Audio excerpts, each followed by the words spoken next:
Hey everyone, Adam here. My buddy Matt and I played 3 sets yesterday. This is the first of them. This is a race to 9 in 8 ball. I am giving Matt 4 on the wire. Starting Fargo's before this match, mine was 662. His was 505. We did not report this one to Salado for unknown reasons. We played a bunch of Salado matches against each other, but once we hit 200 games, that was enough to play most of the tournaments around here that we want to play. So without further ado, let's get over to the table and start this one up. As usual, Matt won the coin toss because, as you guys know, it's impossible for me to win one. Although I did win one later on, but I can't remember if we actually did it or not. But let's get started here. As you know, I've been working on the sideball break. Matt's been working on it as well. Kind of just starting to go from outside spin to inside spin on the break. And decent break here. He gets the 1 ball in, but then the 6 ball comes in and kind of blocks out a lot of his possible shots. We're playing with the Teo Max Rack, which is kind of a pain to get out of there if there's multiple balls. It looks like he can get to the 4, but he cannot. The 6 is cutting off enough, and it might actually be the 11 cutting off enough of the ball that he can't really get to it. So he's spending some time looking at this, trying to figure out what to do. It's not a very good situation. I would almost look at trying to play safe here. Just kind of look and see where there are no shots. You could maybe play the 6 into the stack, leave, or, play the 6 into like the 2, try to leave the cue ball underneath the 10 maybe. I mean, it's a weird situation. I think ultimately he's going for the 6-14 combo. Not a very easy shot. He's that kind of off angle here. I would have sped this up, but I figured just starting the video out, I might as well kind of explain what I see. But yeah, he's stuck. It's a problem with the second ball break is the cue ball doesn't stay in the middle of the table. It can get kicked around a lot. It can fall below the rack a lot. But I think he's figuring things out here. And I've purposely told him to take more time. He used to have a tendency, and we all do, to just play as fast as you possibly can and think eyes are on you and everything. But I've encouraged him to play slower and take his time on this. I didn't really love the way he hit that. I think his backstroke was fine, but I think his follow through was too fast. I think you want to kind of baby that shot, and not baby it, but just put a light, smooth stroke on it. Here he has left me the 10, which I'm going to play with a short cue, and I can kind of go into the 4-15. I don't need to, but I kind of have to, and then I should have the 11 or the 12, which is the pink stripe ball.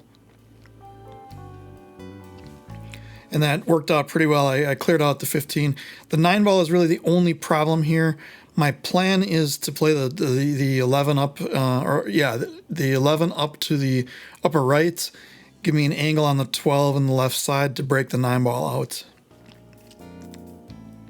Standard disclaimers, we just came back from eating lunch and we're both on the, heavy stomachs and things. And I went over to the rail. I must have been looking at playing the 14. I don't know why I went to the rail if I was going to play the 11. It doesn't make, or the 12 there. It doesn't make any sense. And I think what I did is I changed I don't know if I was going to play the 14 and the 13 and come back, but I got on the 15. Yeah, I'm kind of making up my mind here. This was yesterday, so it was a long time ago, and I don't necessarily remember all the details. So I went back to my original plan to play the 14 up in the upper right, and I got hit by the pocket. Looked like I hit it pretty clean, but just a little bit on the outside point, and that was enough for me to miss. Pockets again, if you haven't heard, this is a Brunswick Glenwood table. They also call it black and tan for obvious reasons. Has pretty cool carved like dragon claw looking legs. I'll get a picture of those in one of these videos one of these days. But the original pockets were giant. They were like 5 1/4, like almost 6-inch side pockets. I had it narrowed down to where my pool table guy actually put more wood onto the rails and then redid the facings and redid everything and redid the angles. It is a 4.5-inch corner pocket and a 5-inch side pocket, which is a pretty standard Diamond Pro Cut size.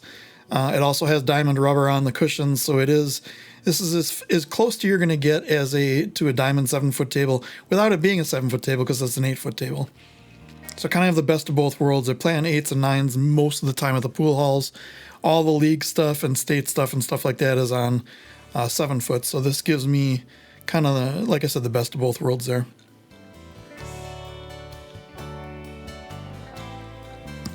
Matt kind of got himself out of line right here in the first shot. I don't know if he was meaning to hit that 7. He played the one rail bank there, which I don't think he tried, and left me in a pretty decent spot. I think the 9 goes. I think he was a little fast on the backswing, on the follow through again on that one. So the 9 goes, but I don't want to hit the 7, or I want to hit it hard enough that I push the 7 into the 8 and push the 8 to the rail. So here I just play it to the side, make sure I don't hit the 8, because the 8 does go past the 7 into this lower left pocket. So now the pattern should be 15, 12, 14, 13, 8. We'll see if that really happens or not. I think I got a little bit off angle on this. It shouldn't be an issue. I can follow it, I can draw it back, I don't really want to stop it because I don't want to be over the 8 ball in the 7 when I bridge for the next shot. And I went for the one rail bank on the 12 ball. And I have no idea what I did there. I just tried to play too much, tried to cheat the pocket a little bit, use a little bit of inside spin, all the things that make a shot, go from makeable to missable.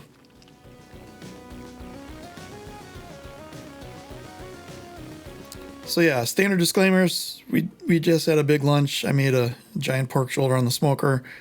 We stuffed ourselves. We came back down here. It's still cold. The sun is in my eyes. The wind's blowing pretty hard.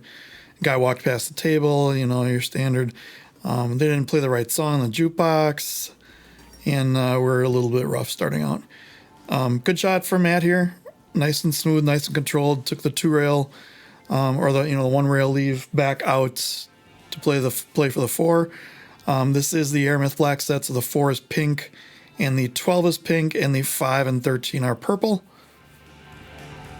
Won't come into play this match, but we do some 9 ball after this. Be sure to check out that video.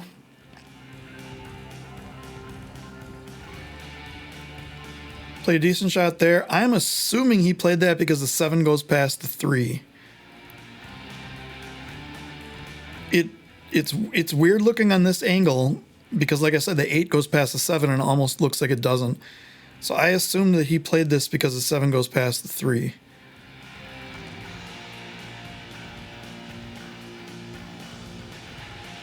And it either didn't or he missed. It looked like he hit the 3 pretty full, but the 7 was looking pretty good to go into the pocket. So I don't have a good answer there.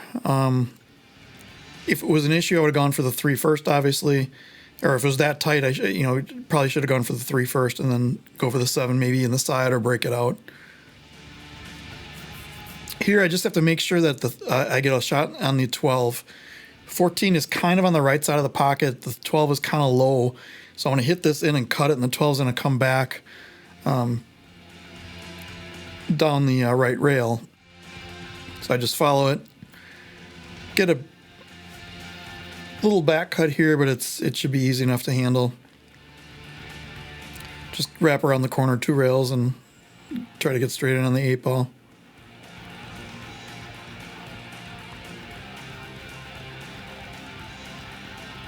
Or as close to straight in as possible. A lot of people, and myself included, I like a little bit of an angle on this shot rather than just dead straight in along the diagonal of the table. And I made the 3 railer. So I am up 1-0, but because I gave him 4, it's 4-1 his lead. So we made a joke that I was going to run an 8-packing out, and of course the first break was dry and I scratched, so that's karma for you. Like I said, I did post on Facebook about my break. I did a lot of work on it the last couple of weeks, and wanted to put some, I was putting outside English on the break, and people suggested doing inside, and I practiced it with a lot of success, but then we came to the match and it didn't really work. So this table it's wide open, but the 12 and the 4 are the issue. The 4 does not pass the 12 to the bottom right. You'd like to take stripes here because of the 8 ball, but if you take the 12 right now, there's really no good shot. You can't get in there enough to either spin it off around the 4 to get down to the 13, or yeah, I suppose you could follow it to the short side, but you're really asking for trouble there, I think. He had a really good idea set here, and you're going to have problems with the 15. When I look at this table more and more, I almost like playing the 4 in the upper right and taking solids. We talked about this for a while, as you can see, and this is why I'm letting this go and not fast forwarding it. There are a couple spots where we talk and I just fast forward it, but all the solids have a pocket. If you can get up table on the 8, you can play that in the right side, which you can do from either the 3 or the 5, the red or the pink, or the red or the purple, sorry. Oh, I just screwed that up. Both the 2 and the 7 go past the 13 on the lower right. The 1 goes on the lower left. I think I would like solids here better, but we were both kind of fixated on stripes in the heat of the, in the spirit of the game and talking as things were going. The 15 does not go past the 9. The 15 could go in the right side right now on ball in hand, but that's a really tough angle. So what he wants to do here is he is looking now at playing the 11 on the side and just drifting the cue ball over into the 8, so that he can either play the 9 or the 15, and then he'll have a angle to get back on that 12, which is still kind of a tough angle. Yeah, Matt, I know, Matt, you're going to watch this. I would have gone for the 4 here, even though both of us were convinced that stripes were the way to go the other day. I think I would have definitely gone for the 4. So sorry about that. We were both wrong.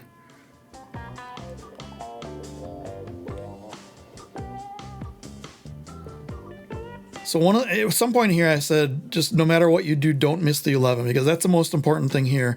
You're creating an angle, and you're doing kind of you're on the short side. You're doing kind of a back cut to a blind pocket. You have to make sure you make the 11 first. The cue ball should be natural. You shouldn't actually try to force the cue ball into this ball at all. You should set it up so you just hit it straight forward. And unfortunately, you undercut it by just a bit.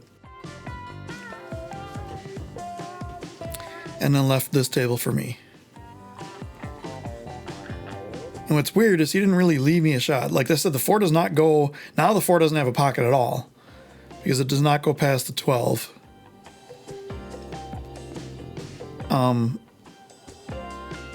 Because the 15 is now in the way. So the 3 ball does not pass the 6. I really don't have a shot here in solids at all. So I decided to overcut this, or back cut this 9 ball and just swing it around the table and kind of hope. And I got really kind of lucky on this. I got the 13. I can bring the cue ball right into either the 12 or the 4. I should have looked at this a little bit longer because I didn't look at the angle. I wanted to get into the 4, so I hit it kind of goofy here. And I put too much on it and I didn't hit anything. And now I'm kind of stuck with, I think, the only ball I can really make. I could probably put 11 in the side. I think I can make the 10 past the 6 or the 14 in the lower right. I got to kick Matt out of the chair here. The chairs are a bit close to the table, but it's not bad for most of it. So I got the 10. I came back around for either the 11, the 11 in the right side or the 14. I need to get that out of there at some point. The 14 is actually a decent key ball for the 8, because if I can play a stop shot and I got the 8 up table, but I think I'm going to take it out now, and I'm going to send the cue ball back over to that 11 ball again to try to get that out of the way. Which I did, but almost made it worse. I got lucky enough to pop it right off the rail there. Now it's a matter of getting a shot in the 11 that I can just basically follow straight to the rail to get the 12, or try to hold it here. But I thought the angle was too big, so I decided to do it this way. Now here, this is a really goofy shot because I'm off angle here. If I play this 11 straight in the pocket, the cue ball is going to come down table. Now I could go short side for the 12, but that puts a lot of balls in the way. So I actually decided to play this off the 5. So this is on purpose. I'm basically playing this off the 5, cheating the pocket, and following it straight forward for the 12. And now I could, I'm going to draw this back for the 8. I'm looking at the angle there. There's a couple ways to do this. It depends on how your draw stroke is feeling. You can draw it all the way back to the rail, but I decided not to because I felt if I put more into it, I might draw it straight back and the scratch might be on. But I got really good here, so I'm not going to complain about that at all.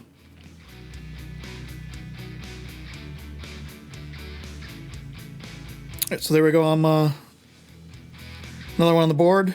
Matt's up 4-2. See if I can get this break working. And once again, I cannot.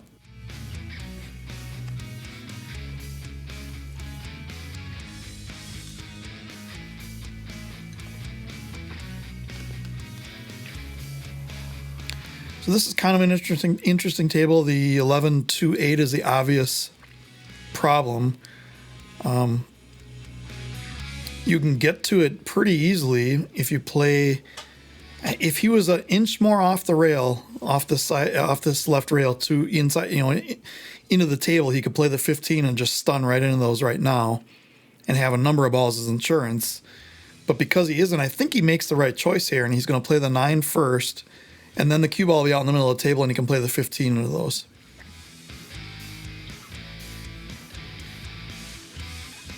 And I think the wall just got him.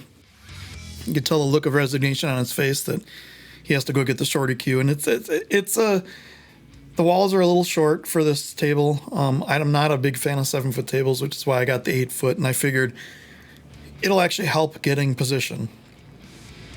So you learn every once in a while when you leave yourself straight in that you shouldn't be on the rail.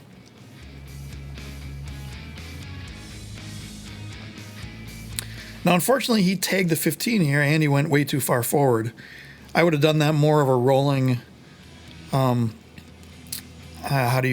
slow roll, I guess is the way to put it, where you basically just stop the cue ball at the 9 ball. So you put enough top spin on the ball so that as soon as it hits the 9, it stops. It's like the reverse of a stop shot when you're playing draw. And then you'd be sitting, right above the 6 ball for the 15 in the side, and be able to break those out. Now, he happened to hit the 15, so that was a problem. But, and this isn't the easiest combination, but if you can make this combination, the 15 is going right into the 8 and 2, and should break things out nicely for him. He'll probably have a shot. Looks like the 13 could be insurance, the 14 could be insurance, the 12, depending on, or the 15, depending on where it lies, could be insurance. Again, he's putting himself into a pretty tough situation here, but he's a pretty decent shot maker, so I had faith in him being able to make the shot in the game.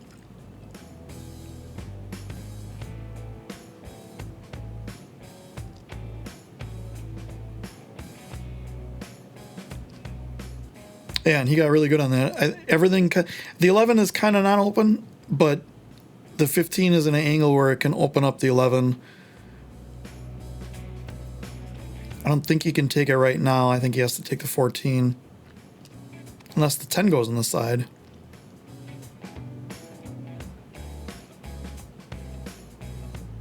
Looks like it doesn't. Looks like he's going to take the 14.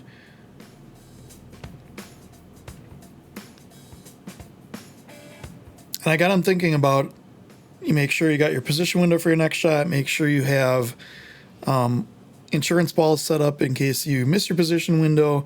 Now here, there's really no way to get an insurance ball. He's going to just follow this down and get on the 13 all the way up. There's really no insurance ball after that. There's balls you can hit, but nothing, you can't really leave a ball to make.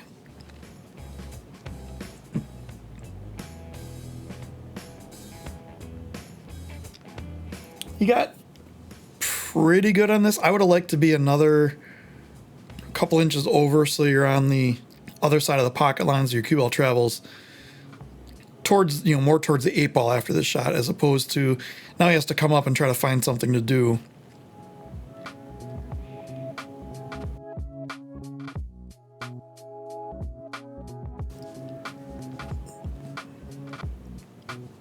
case I forget to mute that, sorry for coughing into the mic. I getting over a bronchial infection here in my yearly sinus chest madness, but I hopefully muted that out. And if I did, I'm explaining nothing, so it doesn't really make any sense. What are you gonna do?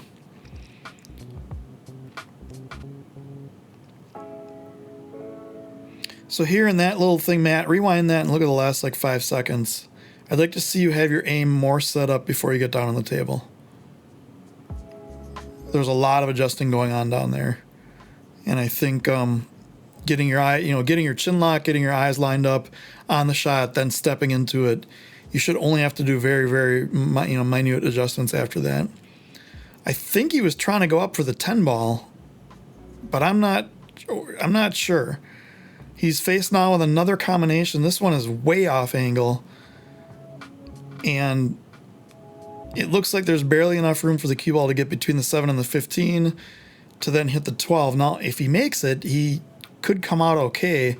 But this, if we're talking, let's say his last combo was a 60% shot, this is more like a 30 or 35. And of course, I'm making these numbers up based on guessing and the fact that I've shot shots like this my whole life, and I'm just making this up. So it's made up. If you shoot it 100 times, I bet you make it 35. It seems about right. I would never want to shoot this 100 times though, so there's that.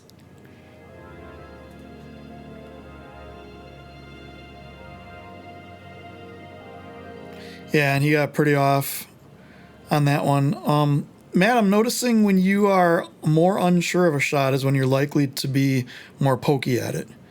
When you're more sure, your stroke is very, very smooth. When you're less sure is when you have that. It's still a pretty good backswing, but your foreswing into the ball is then exaggerated.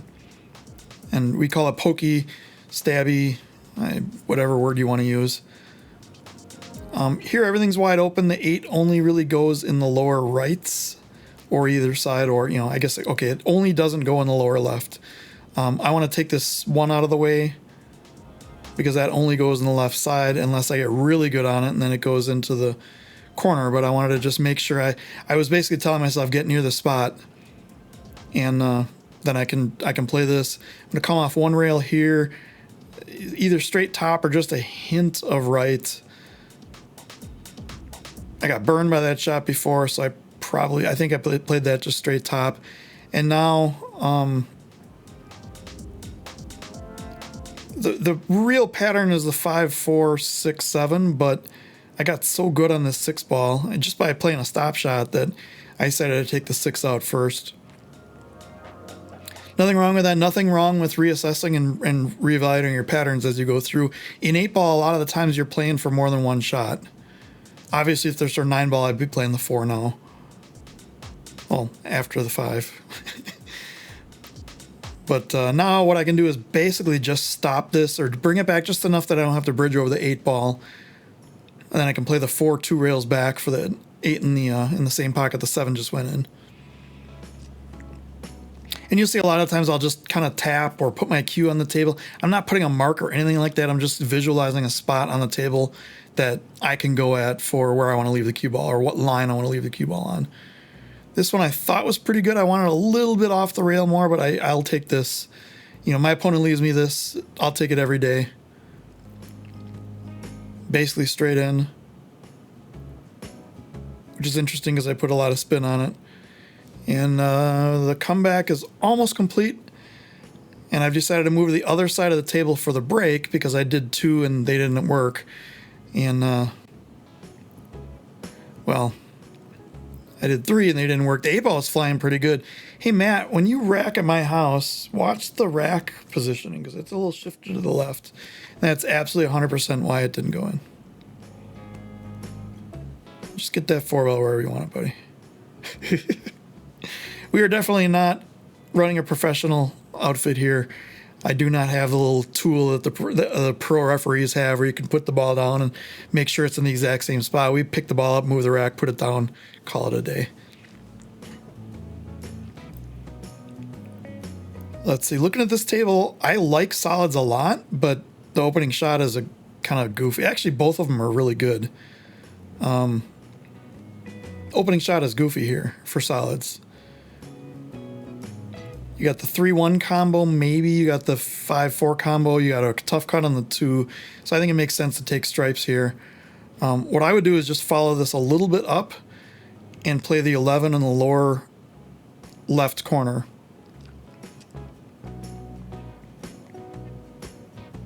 And he overcut it. I think he was trying to do the same thing, but he ended up overcutting it by quite a bit. Actually, not enough, because if it would hit the 8 ball, it might have gone in. That was a much smoother stroke, so we'll just chalk that up to... I see, he didn't have enough water, so he's going to go upstairs and get water. That's why he missed. We'll give him that out. So here I'm going to take stripes because it seems like the obvious choice. There's really no shot on solid still. I wanted to follow down and get the 15. I didn't get there. But I was also thinking if I don't get there, I'll have either the 14 or the 13 in the side because those are lined up really well. Now here, I want to draw back. I want to hit the rail because I've been working on hitting a rail on my draw shots, and I really got into that one. And now I have to take the 15 at a weird angle, at a steeper cut. And I got to come back and hold it for something. I was smart enough not to just shoot this. I do play with a 3-inch extension. I do have an 8-inch extension that I also have. I was smart enough not to shoot it with just the 3-inch and just stretch. It's still quite a bit of a reach here. I don't know if the bridge or this is better. Looked like I stroked it pretty well. I didn't have as much of a pause, but I missed the shot.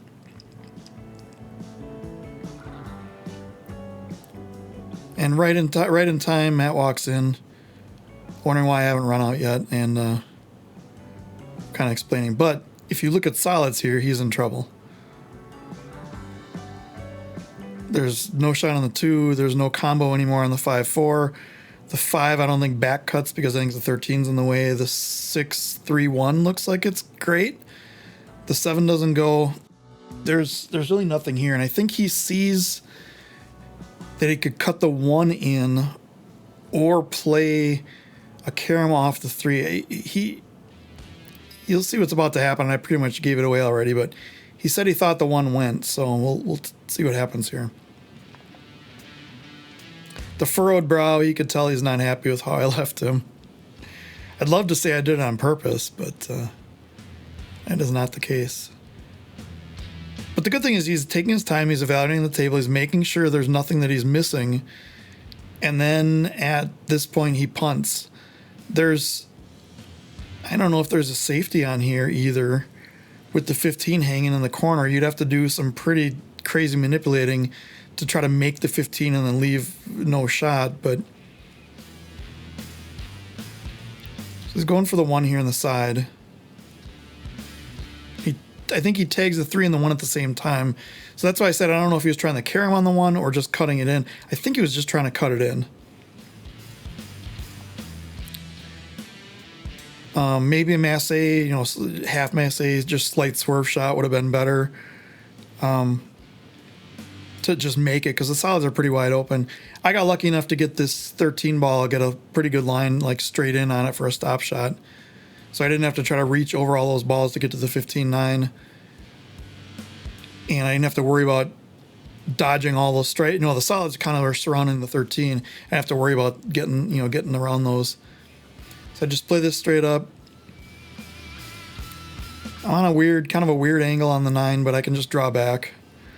And in fact, I decided to draw back straight to the middle of the table, thinking I might hit the 6, but not sure. And sure enough, I hit it pretty full. And I'm not happy with how I got there, because now it covered up the 10. I was kind of hoping to get past the 6. It was just in the back of my mind. And now the 10 is goofy because I don't really have a way to get on it easily. So I decided to draw into it. And that happened. You can tell I had to kind of speak pretty fast through that because I didn't really take much time. I just thought it was automatic. And now I'm taking even less time, and I don't even look at the angle. You can tell right here I'm not even lined up to hit the ball. I called it in the side. It's not even going to hit it. and it's called Giving Away the Game by Adam G. Yours truly. So Matt has ball in hand here. Everything is open. The 6 does go past the 8. Either the 6 or the 2 make a great key ball. I would probably start with the 3, go to the 4, and then go to either the 7, 5, 1. He's starting on the 6. I mean, it's when the 8 ball is that close to a pocket, it doesn't really matter what your key ball is. It's not like you have to get a tight position window. So taking the 6 here is fine, just to get it out of the way. Maybe his thoughts are just leave the 2 as the key ball, which is fine, because you can get any ball can lead to the key ball, the 2 ball here. When I say key ball, I mean ball right before the 8 ball, in case you haven't heard that term. He rolled it forward. He got a really good leave on the 7. You can tell I'm not in my chair. It was my turn to go get water and a quick bathroom break. He's aiming up as he's moving in the shot. Matt, I'm not sure if I like that or not. I would rather have you get your aiming line down and then get down on the shot. And that shot was another fast backswing. Now, granted, you got okay. You got the 5. You have the 2 if you want it. But for the 7, there was no reason to play just a regular, slow stop shot.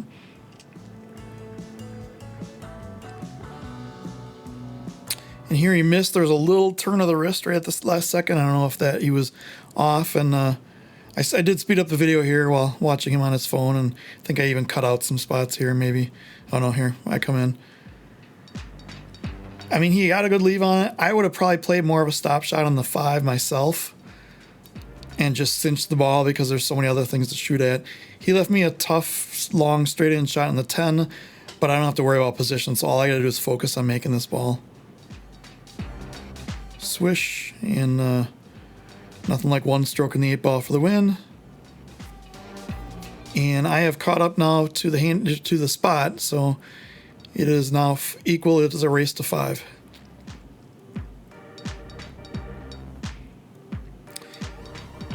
And yeah, I'm noticing the rack is a little tilted. It actually is. I mean, if you look at it, the bottom is a little tilted off. Like the left corner is a little higher than the right corner. I'm gonna blame that on that's why I can't make a ball on the break. So here I'm just getting the rack out of the way.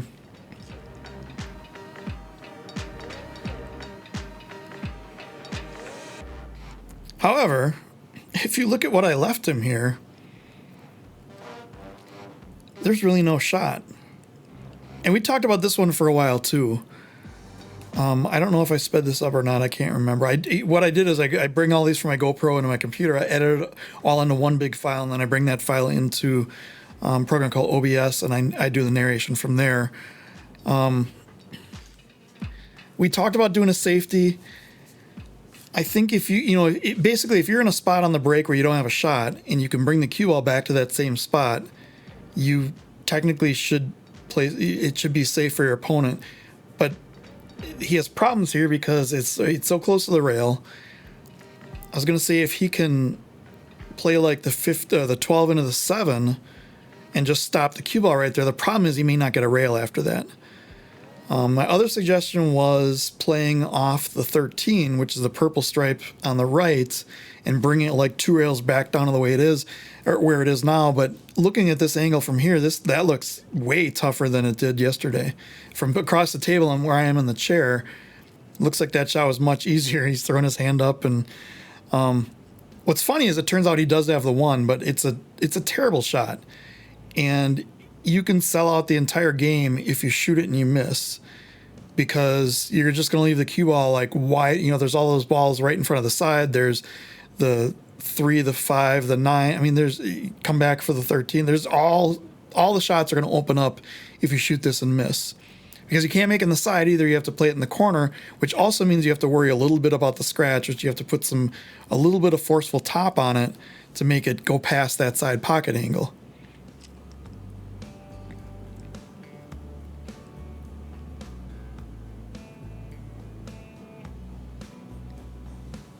So So he takes it. Pocket speed does help him. I mean, he did hit the rail, but if you shoot it at that speed, it's gonna still go. It'll still go on a diamond. You guys have seen all the pro matches where it still hits the rail and slides in, and all the English guys complain that the pockets are too small. And well, we're not in England, and we're not playing Chinese 8-ball, and we're not playing snooker. We are playing good old American pool. Yay, America. I'm sorry, I'd never say that. He's in a good spot here. I think he can. I think he can just play a stop shot on the 5 and take the 3 in the side. Now the problem is the side pockets are very pointy, as you can see, and tight from side angles. They are like I said, they are the Diamond Pro Cut. And it's intimidating once you miss a couple of these, which he's done, and we both have, to try to make yourself take a shot. He poked it down a little bit. You could tell I think, Matt, I think that's it, is when you're uneasy is when you tend to poke at stuff. So, as Mark Wilson said, be afraid to not put a good stroke on it. Don't be afraid to miss the ball. So now he's taking this 3 into the side. He could play it off the 6. That's probably not a bad option, although I don't know what shot he's going to have after that. And yeah, he just missed by a hair. Didn't leave me great. I only have the 9-ball here. And the way the stripes are, the way the solids are in front of those 2 stripes down there, the 10 and the 12, the 2 and the 7-ball are right in front of them. It doesn't make stripes easy here.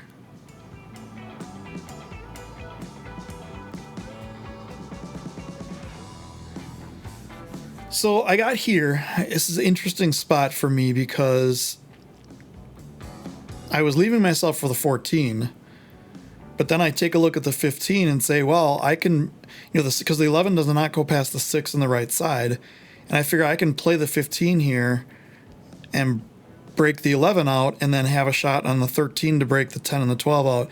And I missed it that's over a diamond, and it's not on the angle where it'll have any chance of sliding into the pocket. So I think I was more worried about the breakout and the leave than I was on the shot there. I don't even know, to be honest, if I had the 13 after that.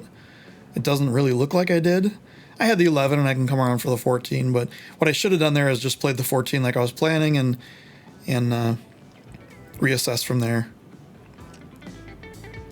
Matt's in a bit of a weird spot here because he doesn't have a pocket for the 4, doesn't have a pocket for any of these 3 balls down table because he can't get enough on the 2 to be able to cut it in the lower left.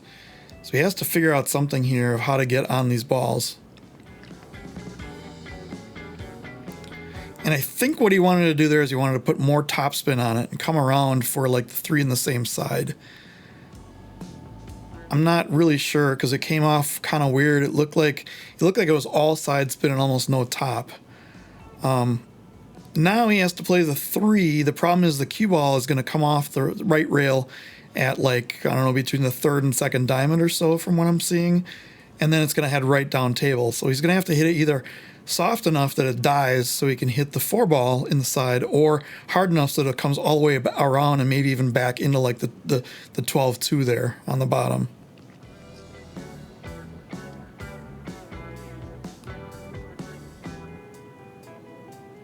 He hits it really good, but didn't hit it at the speed he needed, and now he's stuck. Almost scratched off the 15, but tagged it just lightly enough to not have to worry about it, but also got like perfectly snookered. Now here, he's doing the right thing. A lot of people would kick at the 2 because it's the easiest ball to hit. The problem there is you have to hit it pretty hard because you have to get a rail after you hit it, and you're going to break out those stripes. So I think his decision was good here to go at the 4. Matt, I've noticed a couple things. I would work on kicking angles and figuring out with like just a center ball, or how the kicking angle is going to change with center, high, or draw. And then again with right and left spin. And I may have foreshadowed what happened because you can tell right here he's not lined up on it. So what usually happens is you get not lined up on it and then you change your stroke right at the last second to try to hit it. And that's just not good. What he does do is nail the 8-ball right in the side. You can tell I'm laughing. He's like, was that the 8-ball? And then, yeah, we start laughing at that. So thanks to the free one. I didn't ask for it, but I won't turn it down. And here I finally get a ball in on the break. Finally get a couple balls in on the break. Have a nice open table.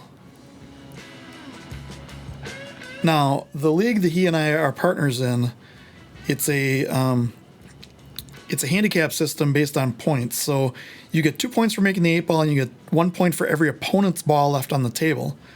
So in this case, if I take solids, I've already handed my opponents 2 points, and because our handicaps are typically higher than opponents, I end up giving up a lot of points, and I have to try to get everyone I can. So I was thinking about that, and we were talking about it as I played, but I did the sensible thing and just took solids. We aren't playing any of the point systems in these matches at all, but because that's the leagues we play 2 nights a week, you do think about it, it does change a game of 8-ball quite a bit. That first shot, all I wanted to do was bring it back a couple inches, and I really got into the stroke and really brought it back too far, but I'm still fine on the 1. Until I do this, which I meant to come back for the 4 in the side, and I'm way off. I don't have any shot. I was actually thinking about the 5-2 for a second, but then sensibility hit, and I decided you could see I'm shaking my head. The 6 is close enough to the pocket that I can just do rail first on this. Shouldn't have to hit it too hard, and I should be able to come up for the 7 just fine.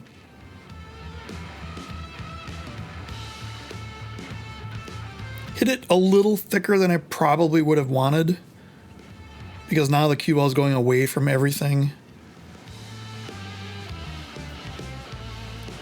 I really need to hit the 2 out of there and then take the 5, because I don't want that combo. The 5 doesn't really, I guess the 5 goes in, oh yeah, I remember what happens here. So I try to hit the 5 out of there, and I don't. And because I didn't do that, I left myself no shot. Like the 4 does not go, the 4 is going to hit, I don't even know if I can clear the 15 before it hits the 10. Can't cut it in the side, it's too steep an angle, it's actually pretty far below the side. So I decided to play it off the 10, off the rail, off the 10, which is a huge shot. The 10 is super far out from the pocket. I wasn't happy with the first angle, I line it up again.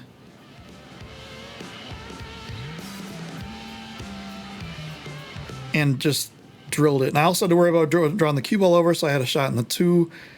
I think I look at the 5 does go in the upper left, but it's pretty tight. And then I have to worry kind of about the 8-ball, but it does go on the side here. So all I have to do is kind of float the cue ball up an inch to the right.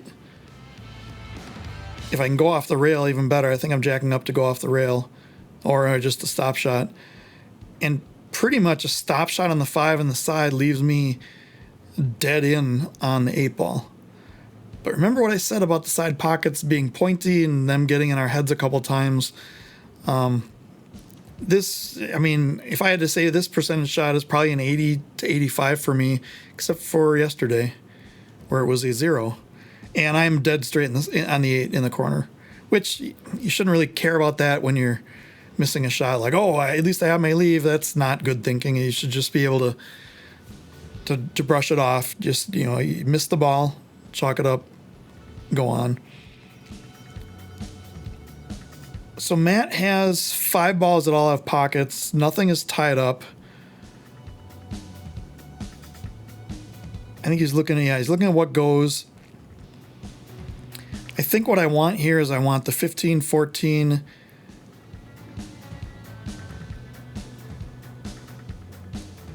And then depending on where I get off the 14, either the 9 or the 12, and then play the 10 and come up for the 8. Of course, that's going to change based on position and how the shots go and things like that. But I think you can basically do a stop shot here on the 15. The cue ball is going to drag over a couple inches. He can play the 14, almost do the same thing. And I think the angle he was going to get was going to be like drawing off of the 12 to come straight up the 9. You can just come back around for the 10, go around the 5 for the 8 in the right side. Hopefully you followed all that. 15, 14, 12, 9, 10, 8 in the right side.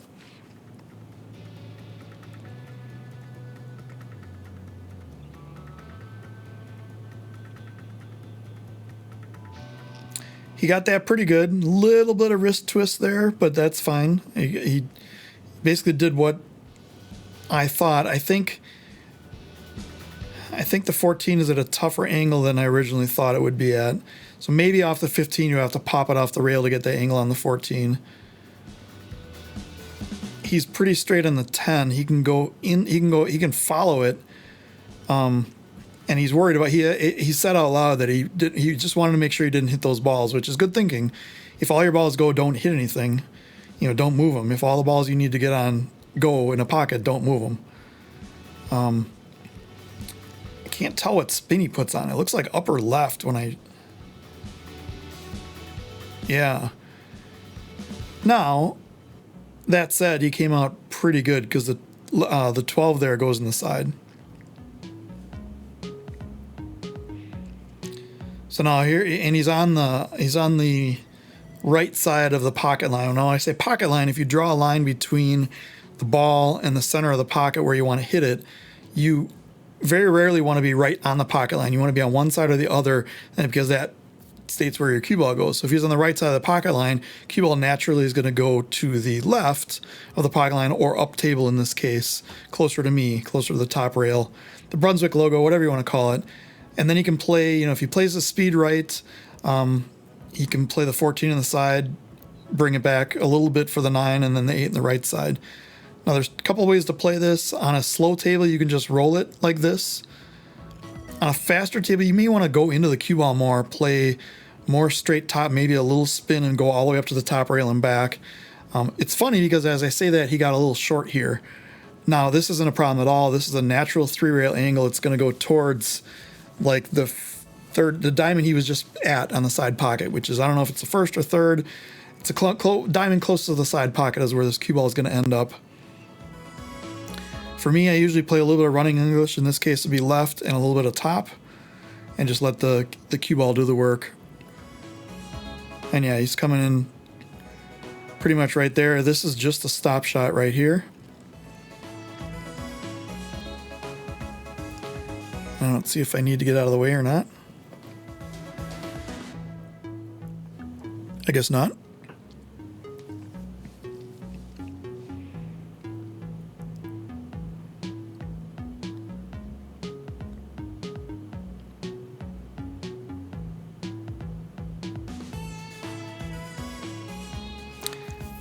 And he just, I mean, it was a little pokey, a little fast foreswing, which when you do that, you can tend to tense up. If you tense up your wrist while you hit, you have a natural tendency to turn it, which puts side spin on and can make you miss the ball. I can tell he's upset. I know he doesn't even want me to post this video, but I thought there were some good things to talk about. If it's all table runs, you're not going to really learn anything. And it's obviously not all table runs here, but I felt like he gave that one to me. So he gave me a 8-ball kick, which I don't know if that's really giving me a game. It was. But then this one was kind of definitely giving me a game. So I'm up 6-4, race to 9 again. And again, I'm breaking dry. Throw my arms up in the air, swearing at the pool gods, looking at the camera, put my cue down.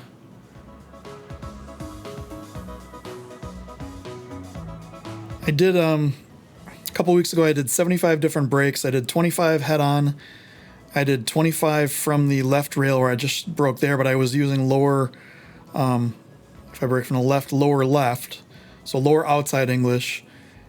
And then I did another 16 or 17 and then played some. So I probably got about 75 breaks in, and out of the 50-ish that I did from the side rail, the stats spoke out well in favor of the side rail break and the second ball break being the one to go for me.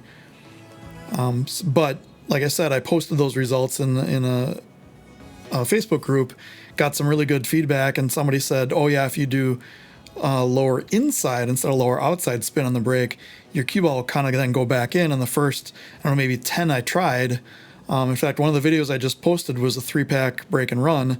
That was really the first, after the first like handful of breaks I tried, I got that 3-pack break and run, and really, really good ball pocketing and cue ball action. So just got to get used to it here. Matt did the right thing where he came off the right rail, off the left rail, and out. He just happened to get unlucky getting on the 10 ball here. That is the way to play that shot. You don't, on a fast table like this, you don't want to try to hold it one rail, because then you have to underhit and you have to do, you're almost in a drag stroke territory, and I'm not even going to get into that right now. But you don't want to baby the stroke there. You want to let the stroke out, let the cue ball come out. The only thing is he just happened to get unlucky getting on the 10. I'm not going to take that really away from him. It happens. It's pool. It's the thing we all love to do for fun, that we hate and love. Now, that was a really good shot. The stroke was weird, though. Matt, you like brought your hand up in the air or something. I'm not really sure what happened there, but the stroke was fine. Action on the cue ball, it was straight. Maybe it was just getting off the 10 ball, like you thought you had to get the cue out of the way or something, but problem is now he's a little stuck. He can take the 12 right here, but you can't really do much of the cue ball, because if you try to draw it back, you could wind up behind those rows of solids. I think he is taking the 12. Yeah.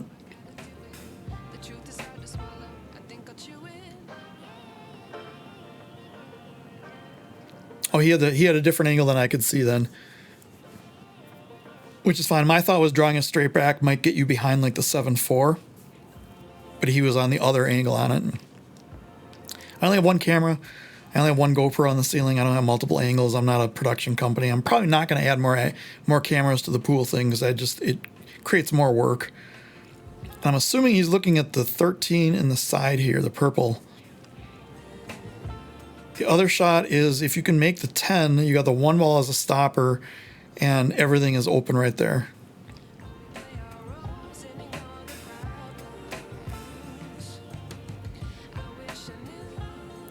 But he hit that pretty well. The problem is he hit the 10 and he got it out of there.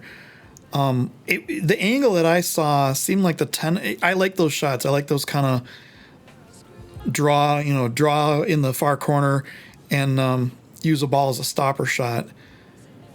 So I think I would have taken the 10 there. It's really still personal preference. If he didn't take the 10, he'd probably be fine right now. But if you take the 10, then you have the 14 on the side as your guaranteed next ball, and you can probably get on the 11 from that. And then that 13 was just in the middle. I think now he's trying to cut the 14 because that's the only ball that really goes. And you can see it's on the bottom side of the pocket, so it's going to be a pretty tough cut. Unless he's playing the 10 off the 14. No, I think he's taking the 14 here.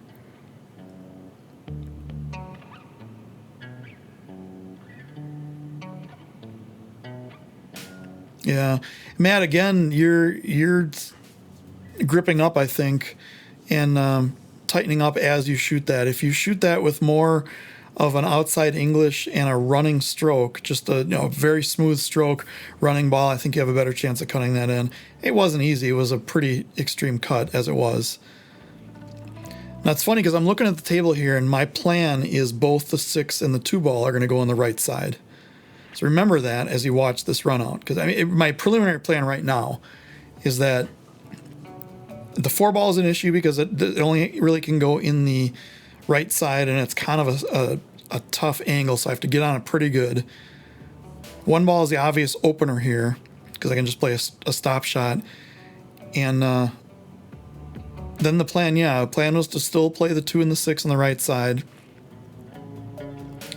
I want to take the 3 now to get on the 4. I almost could have played the 5 to break out the 5 and 4, or the 4 and 7. I think I would have hit the 8 ball, but I didn't like that. I liked just going to the bottom rail, coming up into the line of the 4. I got a little bit off the line, but it's still pretty good. And I kind of almost have a safe play here if I happen to miss the 4, because I'm going to keep it kind of behind the 8s. I think the 14 is still going to be open, but yeah. Now the way I hit it, my plans for the 2 and 6 have changed. All right, so wouldn't you know it, my memory card filled up on my camera, and I had to start over again. Here I have a little tougher angle than I want on the 4, but I can follow it up and then play the 6 in the upper right. You remember I was saying that I wanted to play the 6 in the side, but now I have a really good angle on the 6. And I'm going to walk around the table here and I'm going to look, and the 2 goes right into the left side as long as I just follow this up a couple inches, and then I can come back out for the 5 and the 7, depending on how I want to do it here. So yeah, just a little follow, just so it comes off the rail a little bit. It doesn't really matter if it pops out enough, but that should be good. And now I'm at a really good angle that I can probably just draw back for the 7. And here I'm saying that I'm telling Matt that I wanted to play both balls in the side, and I didn't, but funny how that works. So I'm just going to draw this back to the, I want to hit the rail and I want to have it come back just about to where it is. When you're doing that, it's a lot, well, I didn't do that. When you're doing that, it's a lot easier to bounce off the rail. I don't know why I didn't there. I usually do. Now you can tell I'm a little flat on it. I want it to be maybe an inch over, and it's a lot easier to control the speed coming off rail and out. Maybe I didn't want to jack up that much. I'm at a weird spot here because it does not go past, it might go past the 14 on the side, but I don't want to take that chance. I don't really have enough to stun it over and play it in the upper left corner. So I'm going to follow this, and I'm going to try to come around essentially 2 rails, so right rail, bottom rail for the 5 on the side. And I got on this really, really, really good. I did have a chance of overrunning it, and I would have been a little bit in trouble, but I got on this ball pretty good. Essentially now a stop shot and a stop shot.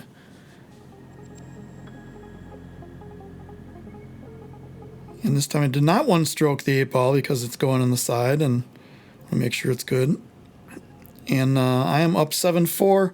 I'm on the hill to get on the hill.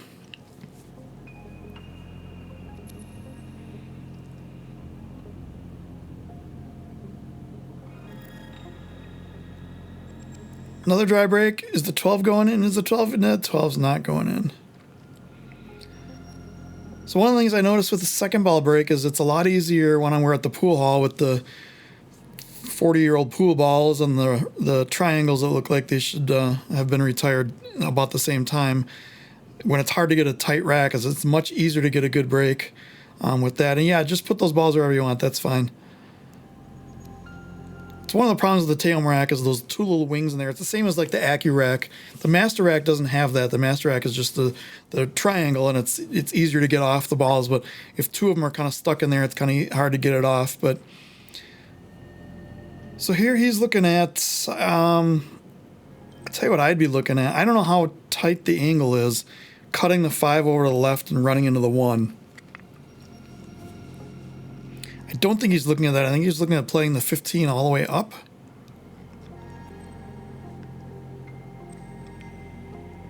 But it's another break and another reason I go to the second ball break is if I break head on and I squat the cue ball in the middle of the table and I break dry like I do a lot, my opponent has just a wide open table. Here, with the cue ball down on the rail, you could tell he's struggling just to find a shot here.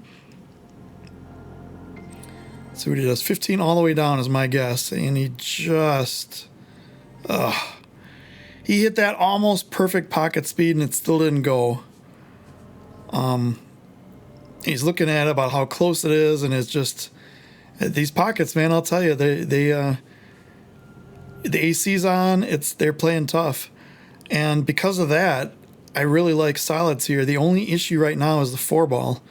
Everything else has a pocket, and the 8-ball is in the middle. Doesn't have to worry about, get right in the middle on the 8-ball. The only issue is the 4-ball. Now you can play the 4-ball. I can play the 4-ball short side in the left middle or the left corner, upper left. The angle from the 4 into the side past the 7 is really steep. I don't really want to leave that. If the 7 was still there and I got there, I could play it off the 7, but that ball, I didn't really want to hit the 9, but I knew if I just brushed it, it would be fine. And here I think the plan should be to come up right for the 1 and get that out of the way. It's kind of the next trouble ball. It does not go past the 12 in the lower left, I don't believe. It does go on the side. It probably goes in the corner past the 14, but being this close to it, kind of want to get rid of this ball because it's the next problem ball.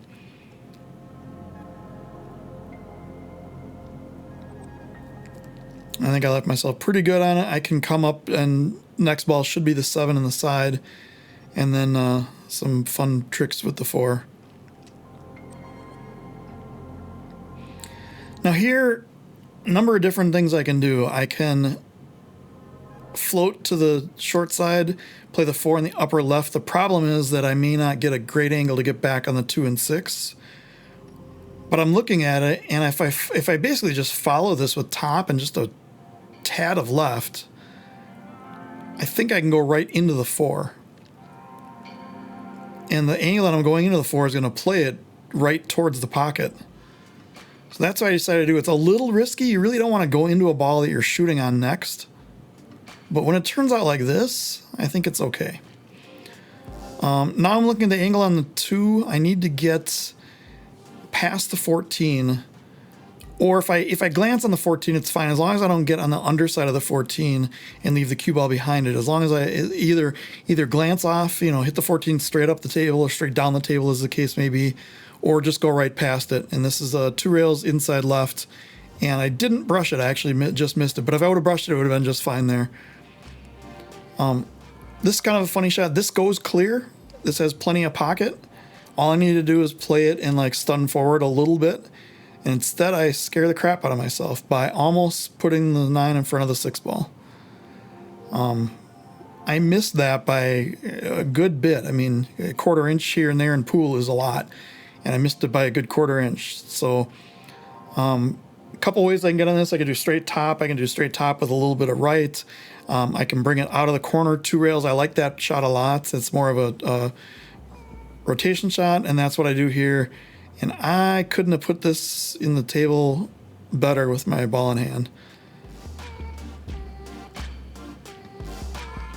So that was a run out after a dry break and Matt's bobbled 15 ball. And I am on the hill. Looking at an 8-4 game right now. Finally make that ball up in the corner, and I pointed at that because with playing the low inside on that break, that ball goes a lot. In fact, it rifles in there a lot. I almost made the 8 ball too, so it's been a fun way to end it. Actually, all the leagues I play in, the 8 ball is a win. If you go to the state tournaments or the CSI tournament we went to in Michigan, the 8 is not a win. But if it counts in a league, we're going to count it here. We're going to have fun with it.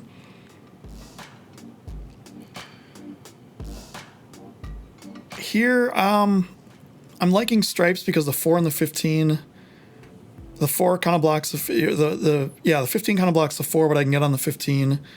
What I wanted to do here is I wanted to play the 9 off the 8 just like that, but I did not want to hit the 5 in the way because I wanted to clear the 8 for a better shot down the rail later on. But instead, I accidentally clipped the 5 and moved, and I knew I was going to hit the 5, but I didn't think it would put it there. So now the 8 ball is a much harder ball to get on, and I have to deal with that later on. Here, I did not want to hit this 10 at all. It puts it in a really bad spot because the 7 is blocking a big cut angle on it. I looked over at the camera to wonder if everyone's still watching me, or I don't know what I did there, but however, I'm in a spot now where I can bump the 8 ball out. I'm going to have a longer shot on the 14.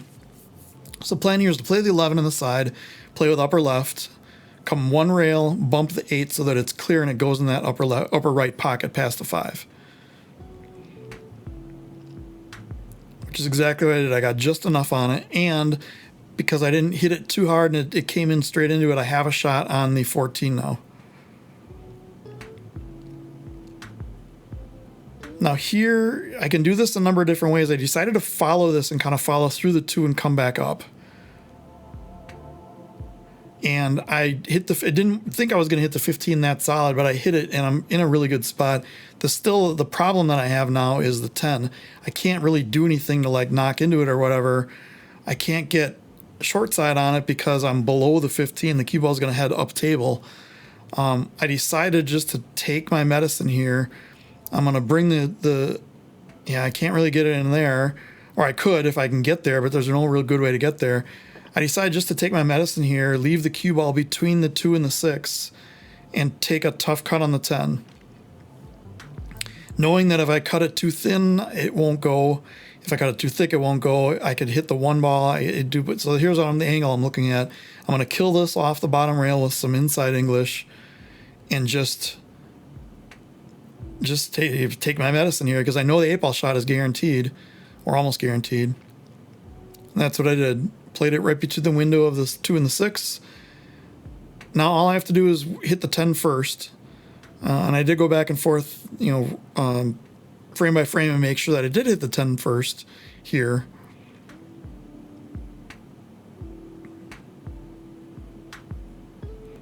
And almost missed it, but pocket speed, I had the right angle on, I had the right speed on it. And what we're looking at here, I think I made a comment that I was going to wait for whatever goofy song was on the playlist to stop.